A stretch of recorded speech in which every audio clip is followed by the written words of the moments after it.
Alright, welcome to CornOnCraft Radio. This is your host, NovaStar9806, and Taha Bashir from the Sultanate of Bashiria.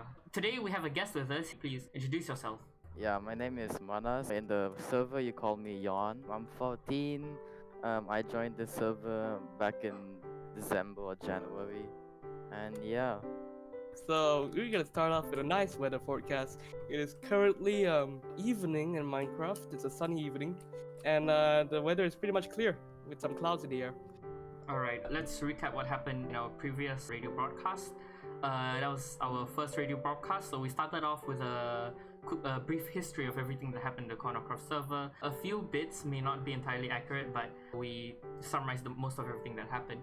And now with our regular broadcast, we're gonna explain everything that's happened in the past week or so. Starting off with something really big that happened. For a few days, everybody had a gathering late night to participate in the CornOnCraft Fight Club.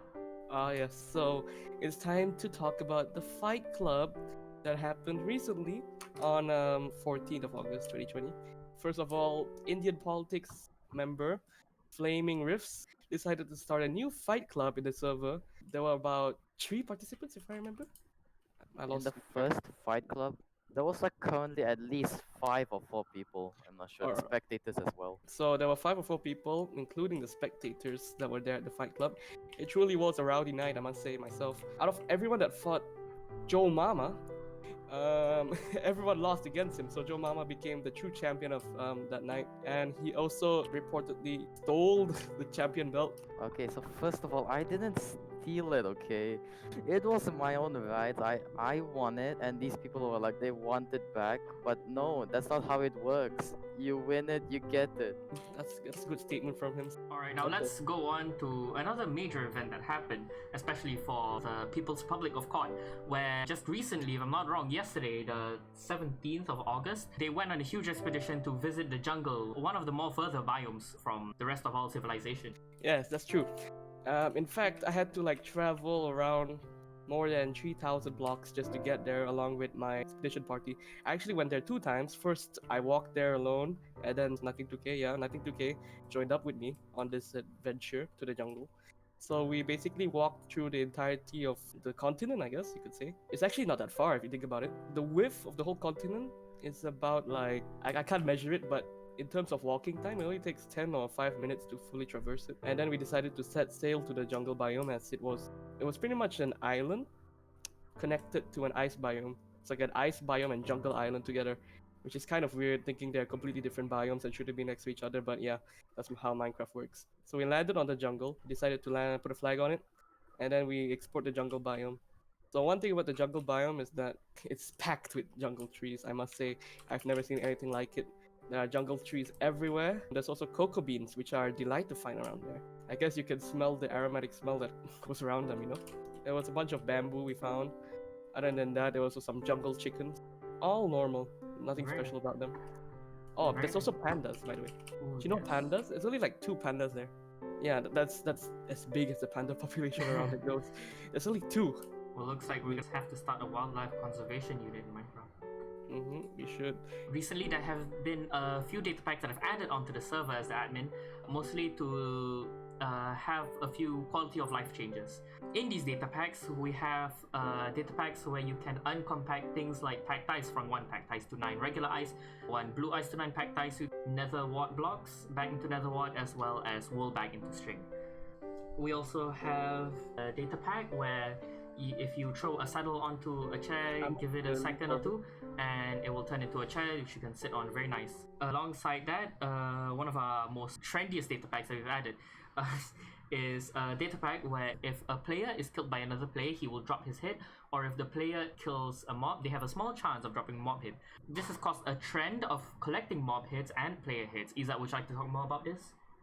Yes, this trend, it's a very controversial trend, I must say myself. It all started when someone figured out that they could have a bunch of heads in the collection. I don't know who discovered that, but whoever did, it kickstarted a whole new trend of collecting heads. Even I have a head collection, and I can't say I'm too proud of it. So I think most trendiest thing for heads right now is to get the more exotic ones, Yeah. like from players and from exotic animals. Speaking of player heads, one of the players that is most keen on collecting player heads is our guest right here, Manas. Would you like to talk about this? Okay, so yeah, so first of all, like once you added this data pack, I realized that oh my, this is an opportunity for a collection of mine. So once I started doing this, players have started going on the trend, and yeah, it became more of a controversial thing now, since like more of the more important people like Taha himself and G's, their heads are also on count because it's a really valuable thing. You get the admin's head. It's like you have a hitman or something. And also like really rare animals such as the Arctic fox is also one on the high demand because of how valuable and rare it is. Oh, another head that I really find valuable is panda heads, but sadly I couldn't get any of them. So if anyone has a panda head, please tell me. I'd be willing to pay 50 diamonds for one. If that was even a case of a new member who got killed by Manas, wasn't there? Yeah, there was. And me. Oh yeah, the new player I killed, it was Sudesh King. Yeah, Sudesh King. I do feel sad for the new member as well. Oh, Coming into a server to get killed. I mean, new heads, right? Well, have to say it's not just that one new member. There's many new members coming in. One of our most active new members is Winter Frostarian, and I've also heard that a lot of the older members, like G Gamer. Yeah, G Gamer. He was a prominent Roblox player in our server, I remember.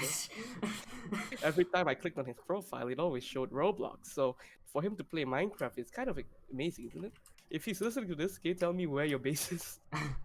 I have no idea where you are right now. Yeah, Since he's a new member, I bet his head's going for quite a price. yeah, quite a price. I bet, yeah, I think 30 diamonds. I paid 30 diamonds.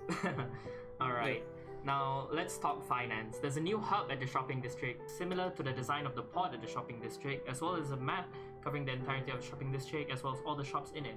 Oh, I think I've seen that, yeah. The map looked pretty cool, I must say. For members of Public Goodbye, I think they'll find it useful. There's also a few renovations in Adriano's shop, where if you go there right now, you'll see that there's a huge underwater section. It hasn't been commercialized or finished yet, so we can only speculate on what's to come. I speculate that it's gonna be huge. Huge, I say huge, but... Oh, looks like Manas here saw some previews.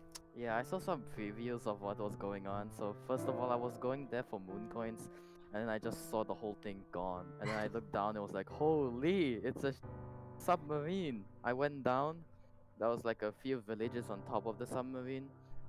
And then there's what do you call? There's like a food section, it's like more of a food court where he sells various types of foods for like moon coins as well. I'm pretty sure it's a more of an addition as well. And that's also gonna be the main Mooncoin shopping place with some extra shops that is by the Moon Tech. Yeah. Alright, Nice. nice. Damn, Adriano's really going ambitious with these builds from that Yeah. description. Even Exciting. around the radio tower, he's made an entire biome of quartz. Yeah, yeah. And him and Winter Frostarian I think are gonna be the two best builds of the server, in my opinion. Talking about shops, there's a new commercial XP farm of the server. This time you're not actually buying a product, but a pass going to an XP farm. Yes, indeed. I don't know how this will like carry out. I don't know how profitable it will be, but it seems to have some good prospects, I must say. If you read my review, it looks a very comfy area. It's like a lounge with a head massager, the first of its kind. A head massager is kind of uncommon in the server, and there's also a locker room where you can store your stuff in, which is very convenient. It's also a payment chest. Oh, speaking of payment, could you talk about the payment of your Yes, the commercial Guardian XP farm is in Shroom City, one of the cities in the Sultanate of Busheria. Shroom City? The pricing goes a bit different from other shops though. Instead of paying for a certain thing, you pay for how long you can use the shop. You could pay 2 diamonds for a 1-day pass or 1 real life day pass, that's 24 hours, to use the XP farm. Or you could pay, if I'm not wrong, 26 diamonds for a permanent pass where you'll be able to go to the Guardian shop anytime and whenever you want. Whenever you want. I would also like to note that the Guardian XP farm is only for the XP, and you will not be able to pick up any of the Guardian hits, the Prismarine shards, anything that drops from the Guardian. I think it's understandable since you only take it for the XP. How effective is it? Incredibly effective. You can get up to level 30 and mend all your items in less than 5 minutes. That sounds incredibly effective indeed. It even includes a beacon with resistance and regeneration to make sure that you won't lose any more health than necessary. Please tell your thoughts in the comments below about it. Alright, Anyways, that's all the news, the new uprising things in the server in this past week. Ezad, would you like to come up with any theories, speculations, what's happening? I've heard a bit about like an IKEA rising up. It's not really done yet. I've heard a bit of some kind of tea organization. The Fight Club seems to be expanding. That's quite nice. As for theories and speculation, I think the IKEA is being built. I mean, it's supposed to be a secret location, but it is being built in the northern coast of the continent. Yeah, so my IKEA is going to be built some secret location. So currently I'm withholding the materials right now. I've gotten an estimate of 3,000 blue concrete just to show how massive it is. So then it sadly is not gonna be inside the shopping district, but I might partner up with the MRT so it can be more fast traveling. I think the only question anybody would be asking now is how you possibly able to supply it. How many items are you gonna put in the IKEA, and how would you supply all of them? So you know how like you have an IKEA basically, right? Yeah. So then first I will not open it without any items in it. So I would first stock it up. But then it's not only just for items themselves. That is only like a part of the IKEA. So then I would show furniture ideas and people that can use these furniture ideas for their new fun houses and malls and yeah, everything. Also for the IKEA, you can make small branches of your shop, so it'll be more easier to like not only go to another shop to get stuff, but you also can go inside the IKEA to get some of my own products as well.